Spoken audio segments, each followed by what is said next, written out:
today is our Pacific Division grade. So let's dig into those before Erica Johnson arrives. And we'll start as we've kind of done the whole time here with these grades. We'll start at the top of the division. I think there's a couple of teams who definitely deserve to have high grades here, although again, some challenges when it comes to picking things apart here. But at the top, you have Vegas and Edmonton. And for Vegas, again, a little bit more of, I'll call it even keeled throughout the year. Not to say that they haven't had their struggles, but their struggles maybe haven't been as noticeable as the Edmonton Oilers, who started off real close to the bottom of this division and have slowly found a way to climb their way back up near the top. They're both tied with 50 points. But I give the Oilers a B-. I gave the Golden Knights a B+, just because Vegas hasn't had that extended losing streak. But the question I wanted to float your way, Huts, is, Bet365, they have the Golden Knights as -175 favorites in the division. So still leaning towards Vegas.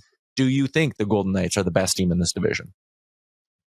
I don't know. I struggle with that. I think maybe right now, because of the goalie woes for both those teams, like it is a bit of a crapshoot, right? You look at Edmonton Oilers, what's gone on? Can Tristan Jarry get healthy?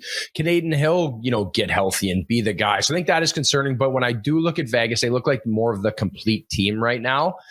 But, because of the fact that Edmonton has been to the Cup final so many times, I don't think I would ever take the Vegas Golden Knights over them in a Cup final. But to win the division is a different animal. And I do still think that the Vegas Golden Knights are the favorite to win that Pacific Division for me, Ty. Man, I noticed the stat that Pat put at the bottom there. Tied for the 8th fewest regulation wins in the NHL are the Vegas Golden Knights. They've won a ton in overtime. They had 3 second period goals yesterday for their win over the Columbus Blue Jackets. But listen, I think I agree with you. Like Homer bias, I know the chat's going to be making fun of me here, but I do think on paper for the regular season, Vegas is a better team than the Oilers. That forward group is deeper. They get contributions from outside their big guns on a more regular basis. But you're right. The goaltending, Carter Hart leaves the game yesterday with an injury. That experiment, I think it's fair to say it hasn't exactly been working out all that well. His save percentage is down at .871. And now you're entering a world where both Carter Hart and Aiden Hill might be out of the lineup. Like, I don't know, you're putting a lot of pressure on Akira Schmid to backstop you and keep you afloat here. So I do think this next stretch of games, I think both the Oilers and Golden Knights play 14 more times before the Olympic break, like 14 games in basically 28 days. This division actually, it won't be fully decided in this next stretch, but this next couple weeks of hockey is going to tell us a lot about these two teams. I do. I've kind of said this for a while now that I think this race to the Olympic break and setting yourself up to be in a good spot post-Olympics is going to be very important. And for teams like this that want to get a good or better matchup and to bank some points, because the last thing you want to do is to start to slip into that first or second wild card if you are tops in your division, because of the daunting task of having to go to Vegas in the first round or having to go to Colorado in the first round instead of trying to get a much better matchup. And I think in the Pacific Division, the best possible place to finish would be 1-2, because then you're getting those better draws early, which I think sets the table to, granted, I know you're going to meet a tough team no matter what, but to get a first round series under your belt that's a little easier, I think is important for these big dog teams. So again, we'll kind of break this down into tiers throughout the division. And I know Edmonton and Vegas, no one's really going to disagree with them being 1 and 2, but the mushy middle tier, I included Seattle down there, but LA is the one where I guess I didn't really quite know where to put them. They also have had a little bit of an up and down season. They have lost way more games than they've won this year. Like the loser point has been carrying a lot of weight for the LA Kings. If you just look straight up wins and losses, they're 18 and 24 on the year, but they've lost 10 times in overtime, and that's allowed them to continue to hold on to a playoff spot for the majority of the season. My concern on them coming into this year was that, are they going to get, close to Vezina caliber goaltending from Darcy Kemper, which is what they got a year ago. And as you can see on your screen here, like goals against, that has not been a problem, but they only have 2 players with over 30 points on the year. They're 28th in the league in goal scoring. I'm not putting the LA Kings in the top tier of this division. I think I have them closer to that middle pack. I think they're firmly in that middle pack because they can't score. And I'm not sure if they're magically going to figure out how to score in the next month or two. Yeah, I agree. And I think the smoking gun here is when you look at the roster and you look at the point production of where it is comparatively to the other players in the league in that division, especially when you look at the Edmonton Oilers and you look at, Jack Eichel with the Golden Knights and what they're able to produce. So then you start to think the longevity of creating offense as the season tightens up. And again, I think another concerning factor when you think about the LA Kings is last year they were just a home powerhouse. And that was the talk of them getting home ice against the Oilers in the first round, how that's going to flip the script. This year they haven't been good at home. Like they're under 500 and it's been a tough go. And those are regulation losses as well. So when I look at the LA Kings, a team that was known for being good at home, being 7-9-5 at home is a bit concerning. And again, I think Darcy Kemper, obviously getting named to the Canadian Olympic team, and he played such great hockey, but he's not getting any younger either. This is a guy that's long in the tooth, and as this season starts to wear on, I think it's a big concern when we talk about the LA Kings and their depth to make a run in this division.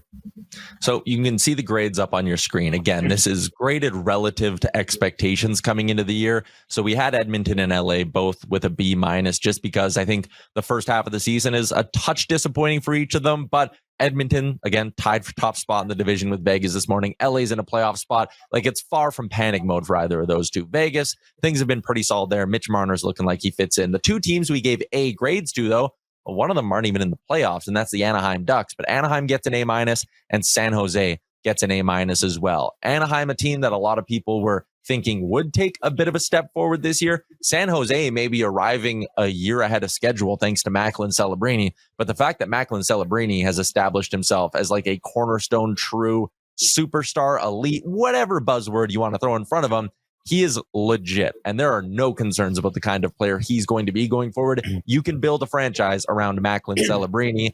When you look at San Jose and Anaheim, though, who are you higher on heading into the second half of the year? Anaheim had the great start. They fell off a cliff. San Jose is just kind of at every turn continued to chip away here.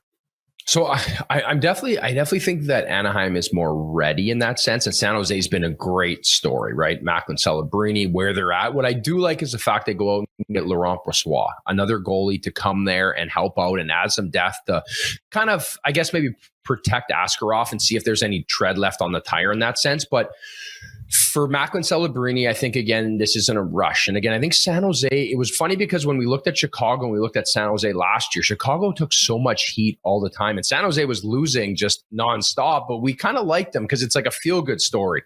But I think for the Ducks, the timeline is up. It's at a point now where they need to be pushing to make the playoffs. And I think that's going to be a high priority for Pat Verbeek and his group. My only concern, and I chatted a little bit with Pat before about grabbing a board for Lucas Dostal, is their goaltending hasn't been as good as it's been before, right? So they give up a ton of chances. And this is something that's happened year after year with the Anaheim Ducks. And Lucas Dostal's been that goalie to kind of protect and I think maybe insulate the teams when they haven't been great defensively.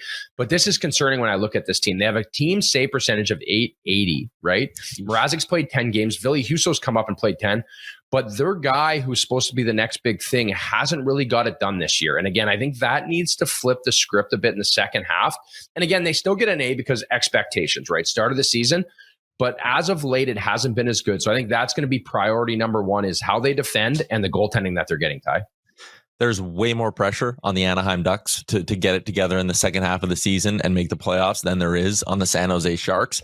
But I love the note, again, that we threw up on that Sharks board. They have the easiest strength of schedule in the NHL. So what Tankathon does is they add up the points percentage for all the teams you play, and that's how they determine their strength of schedule. For the second half of the year, the Sharks have the 32nd hardest schedule. They play Winnipeg twice, Calgary twice, Vancouver twice, St. Louis 3 times, and Chicago 3 more times. Like, that right there is 12 games where, like, if you can, let's say you get points in 9 of those 12, let's say you win 7 or 8 of those games, like, you've just eaten up another big chunk of your schedule while firmly playing well enough and playing and getting points at a high enough clip to stay in the playoff conversation. Like, 2 weeks ago, 3 weeks ago, I maybe wouldn't have been like, oh yeah, the Sharks can kind of keep things rolling here and make the playoffs. I thought they would fall off.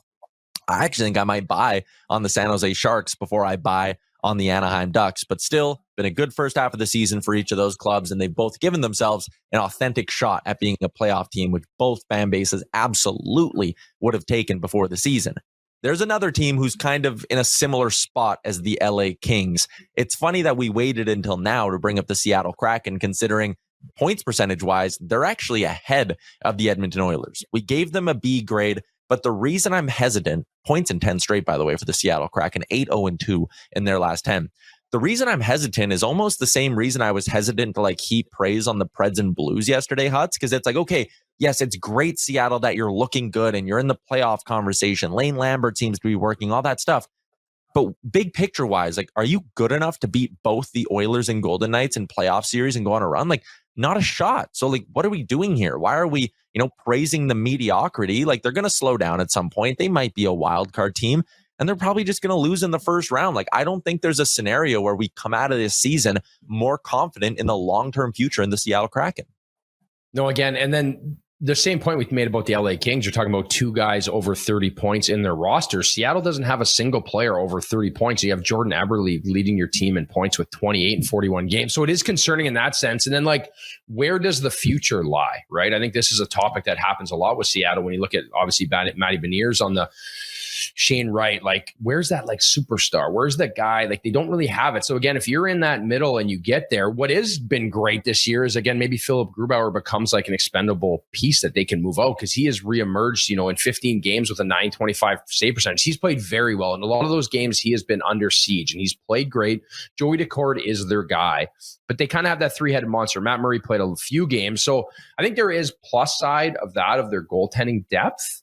But now when you look at this team, like, they're really never going to make any noise. And again, when does it ever get any better if you're not able to get into the draft lottery to get a pick, unless you're going to start moving guys out to try to find someone who is exposed right now? Yeah. And another reason why I think this little surge might end up biting them in the ass is, like, they're not going to want to sell off in a couple of months. And you're going to sit there. Tolvanen, Eberle, Schwartz, all pending UFAs. You got Alexiak pending UFA on the blue line. Jared McCann's a guy. If you dangle Jared McCann, you're getting a Brock Nelson type return, considering he, maybe even more than that, considering he's got another year on his deal at a good number. Like, I just look at this and go, if you sell off, and maybe they still will, who knows? You're probably getting multiple first-round picks back in stock here, multiple other assets back in, and then you can attack the summer and try to add, like, a legit significant piece. So, again, I just feel like Seattle lacks a little bit of direction. Points in 10 straight, that's awesome, but I'm not sold on it being for the right reasons. Two more teams we need to hit on really quickly here, Hutz, and then we'll get to our big guest, but it's the bottom of the division. It's the teams we gave the worst grades to, Vancouver and Calgary. These are two teams who are going to be squarely in the lottery conversation. And for Calgary, that's expected. Again, like, I don't think even the most diehard of Flames fans, even the most optimistic of Flames fans, would have thought that they were going to make a push for the playoffs this year. They've lost 4 in a row, back where they kind of belong. Vancouver's the one who we gave the worst grade to for the first half of the year, because this was supposed to be, to an extent, the start of a new era, right? Miller's gone. It's Pettersson and Hughes' team, all of that. Well, and what we've got is them sitting close to the bottom of the division. And Quinn Hughes isn't even a Canuck anymore. Yeah, it's crazy to see where they're at, right? I think when you reflect on a few years ago of them sending half their team to the All-Star game and how the future was so bright. And even the fact that Thatcher Demko just hasn't been able to stay healthy, right? He's back now. And they've had a bit of a perk where this is a time where maybe a draft pick or something can kind of turn this organization around, because they need it. And it's a market that demands a winner. So I feel like there is a lot of pressure, but the lack of success for them, I think offensively, even when you look at their depth, it's kind of like a meaty middle where you have a few guys that can still play and still produce. I think at this point, start moving some people out. I think Kiefer Sherwood is number one to go. He's a guy that maybe go. Maybe Tyler Myers, there's obviously an addition he could add to someone on a 5th, 6th D pairing on a team that's trying to contend. And as for the Calgary Flames, I feel like they're in the same boat. We look back to last year. It's almost like delaying the inevitable now, right? With Rasmus Andersson and Kadri's name's been thrown around a ton. And I know management has said that they don't want to move off these guys, but in the sense of the rebuild and the new arena coming, there's so much progress that can happen with a new pick. And I think we're seeing that firsthand with this youth movement. You see the Bedard, you see the Celebrinis, and what that impact has on an organization, Ty. Yeah, if the season ended today, there is a roughly 45% chance that the first overall pick would go to a Canadian team, with Winnipeg, Vancouver, and Calgary sitting in the bottom 3 spots in the NHL.